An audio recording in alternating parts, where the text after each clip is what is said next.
What's up my friends, it's Jason Morris here. Sorry it's been a couple of weeks since my last video. I'm back at film school. I've also been doing plenty of video and photo shoots recently, and I've also been a little bit sick, so my voice is a little bit croaky, but I'm trying to still smash it out for you guys while I have a little bit of time. So as a hybrid shooter, we all have different types of accessories we use and need for different situations. Personally, I do small promo videos for companies, for weddings, photo shoots for the general population and corporate businesses, and I only use small production equipment. I know there are a lot of YouTube channels out there that have the utmost quality and expensive equipment. I'm rich. Not all of us can, buy all that expensive, fresh gear. So I'm gonna give you my top 10 accessories for a hybrid shooter that you can buy for under $100, which I use with my A7 III and also my D750. And I'll put the link in the description below if you guys are looking to purchase these items. None of these companies have paid me for this, so I am in no way affiliated with them whatsoever. So this is just my own little review of these little accessories. So before I get into my 10, make sure you like this video as it helps me create more content for you guys, and also comment below if you have any questions regarding these items, or if you have some items as well under $100 that you guys use. Oh, and don't forget to subscribe if you already haven't. So number one is ND filters. I find this is the most important accessory.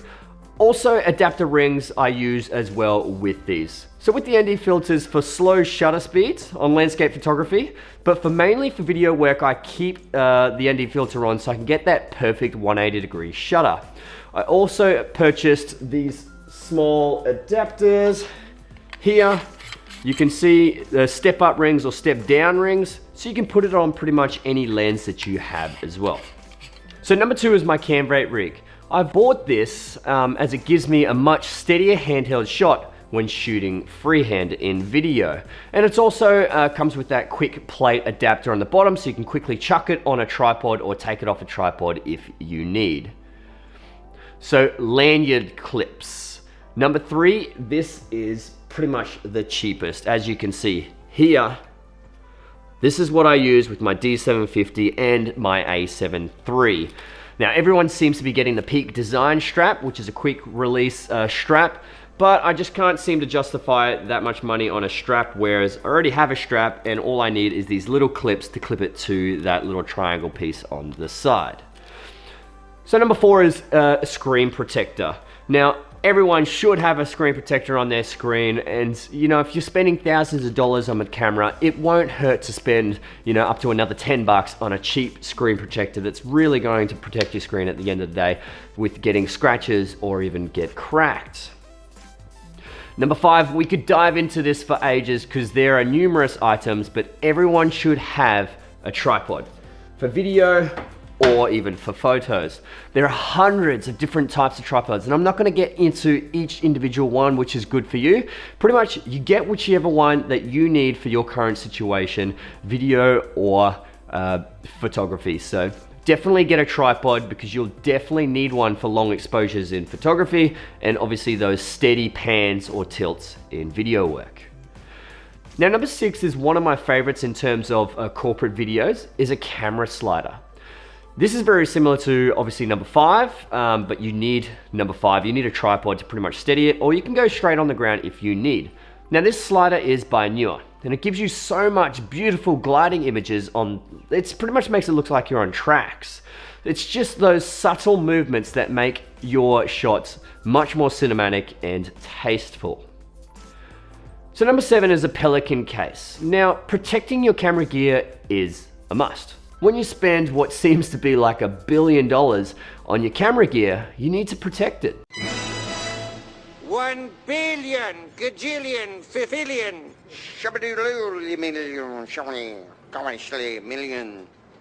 Yeah. I bought this camera case from my local hardware store called Bunnings here in Australia, it's pretty much cheaper than your standard brands, Pelican. So I don't even know what brand it is, but it is extremely good quality, and it's pretty much dust and waterproof to some extent. So everyone must have this, and it's cleaning gear. If you have a camera, you must have cleaning gear.